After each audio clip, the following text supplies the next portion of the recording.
Hello students, आज हम लोग ये क्वेश्चन देखने वाले हैं।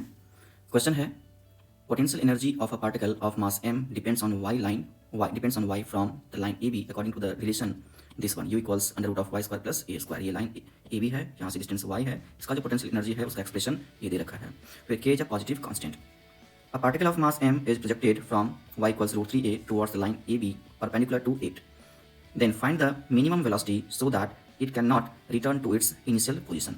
तो कहा गया है इसमें कितना वेलोसिटी दें मिनिमम, इसकी तरफ मिनिमम वेलोसिटी कितना दें कि ये फिर से पार्टिकल अपने इनिशियल पोजीशन पर ना जाए। चलिए सॉल्व करते हैं। ये पार्टिकल का इनिशियल पोजीशन है और इसको जैसे ये पार्टिकल जिस तरह से ए बी लाइन की तरफ मूव करता है तो y का वैल्यू क्या होगा, डिक्रीज करेगा। y का वैल्यू डिक्रीज करेगा। अगर y का वैल्यू डिक्रीज करेगा तो पोटेंशियल एनर्जी का वैल्यू इंक्रीज हो जाएगा, है ना, डिनोमिनेटर डिक्रीज हो जाएगा। अगर डिनोमिनेटर डिक्रीज होगा तो पोटेंशियल एनर्जी का वैल्यू क्या होगा, इंक्रीज हो जाएगा। अगर पोटेंशियल एनर्जी का वैल्यू इंक्रीज हो रहा है जब ये पार्टिकल ए बी लाइन की तरफ जा रहा है, पोटेंशियल एनर्जी का वैल्यू इंक्रीज हो रहा है, इसका मतलब है कि काइनेटिक एनर्जी का वैल्यू कम हो रहा होगा। अगर काइनेटिक एनर्जी का वैल्यू कम हो रहा है तो इसका मतलब क्या है, स्पीड भी कम हो रहा होगा। अगर स्पीड कम हो रहा है इसका मतलब है कि यहाँ से यहाँ तक जाने में पार्टिकल पर एक फोर्स लग रहा होगा, इधर की तरफ, वेलोसिटी के अपोजिट में इधर फोर्स लग रहा होगा क्योंकि वेलोसिटी इधर की तरफ है। क्या ये क्लियर है? Yes. But after the line A B, ये जो लाइन ए बी है, ए बी लाइन के जस्ट बाद फिर से क्या होगा, डिस्टेंस y, इस लाइन से डिस्टेंस बढ़ने लगेगा, मतलब y का वैल्यू इंक्रीज होने लगा। भले नेगेटिव में हो जाए कोई दिक्कत नहीं है, बट वाई स्क्वायर क्या होगा, वो तो पॉजिटिव हो जाएगा। ओवरऑल वाई स्क्वायर का वैल्यू इंक्रीज होगा। डिनोमिनेटर इंक्रीज होने लगा, डिनोमिनेटर इंक्रीज करने लगा। अगर डिनोमिनेटर इंक्रीज करने लगा तो फिर से क्या होगा, ये फ्रैक्शन का वैल्यू इंक्रीज होगा, फ्रैक्शन का वैल्यू डिक्रीज होगा। और अगर फ्रैक्शन का वैल्यू डिक्रीज हुआ तो इसका मतलब पोटेंशियल एनर्जी घट रहा है।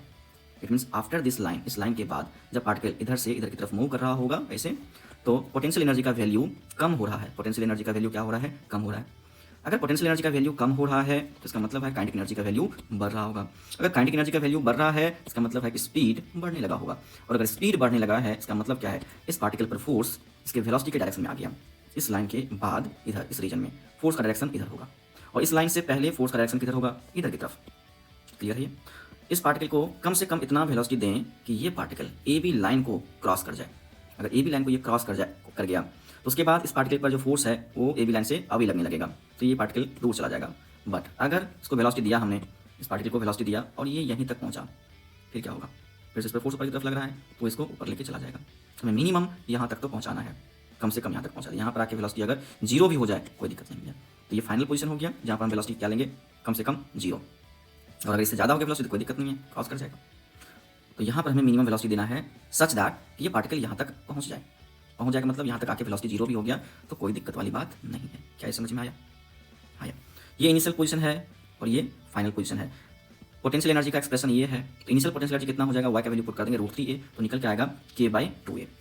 फाइनल पोजीशन, इस पॉइंट का फाइनल पोजीशन पर पोटेंशियल एनर्जी कितना होगा, तो इस पॉइंट के लिए y का वैल्यू है जीरो। y का वैल्यू जीरो पुट करेंगे तो हमें फाइनल पोटेंशियल एनर्जी निकल के आ जाएगा और ये निकल के आता है k/a। अब मैकेनिकल एनर्जी कंजर्वेशन अप्लाई कर देते हैं। Final mechanical energy will be equal to initial mechanical energy. इस पॉइंट का जो मैकेनिकल एनर्जी होगा और इस पॉइंट का जो मैकेनिकल एनर्जी होगा वो दोनों बराबर रहेगा। मैकेनिकल एनर्जी का मतलब है kinetic energy plus potential energy. Final kinetic energy plus final potential energy will be equal to initial kinetic energy plus initial potential energy. Final kinetic energy कितना हो जाएगा, जीरो, मिनिमम के केस में zero, plus final potential energy कितना है, k/a, तो k/a रखा। Kinetic energy initial half m into V minimum square. Speed हमने कितना दिया है, minimum speed v minimum, mass m है पार्टिकल का, तो काइनेटिक एनर्जी हो जाएगा half m into V minimum square plus initial potential energy is k/2a, ये पुट कर दिया। इसको सॉल्व करने से आएगा half m into V minimum, इसको यहाँ रखा, equals k/a square minus k/2a, k/a minus k/2a comes out to be k/2a। Clear है ये? Half m into V minimum square equals k/2a, 2 cancel हो गया, यहाँ से वी मिनिमम स्क्वायर का वैल्यू निकल के आया क्या, k/ma, and V minimum comes out to be square root of k/ma। ये मिनिमम वेलोसिटी होना चाहिए इस पार्टिकल का। अगर इस पार्टिकल को इससे कम वेलोसिटी देंगे ये पार्टिकल यहाँ तक रीच नहीं करेगा, ये पहले ही रुक जाएगा और फिर से ये वापस चला जाएगा, इनिशियल पोजीशन को ये क्रॉस कर जाएगा फिर से। लेकिन अगर वेलोसिटी इतना या फिर इससे ज़्यादा दे दिया तो ये ए बी लाइन को क्रॉस कर जाएगा, ये लाइन ए बी है, इस लाइन को क्रॉस कर जाएगा और उसके बाद ये पार्टिकल इनिशियल पोजीशन पर नहीं जा पाएगा। क्लियर है? तो मिनिमम वेलोसिटी क्या होना चाहिए, square root of k/ma। Okay, thank you.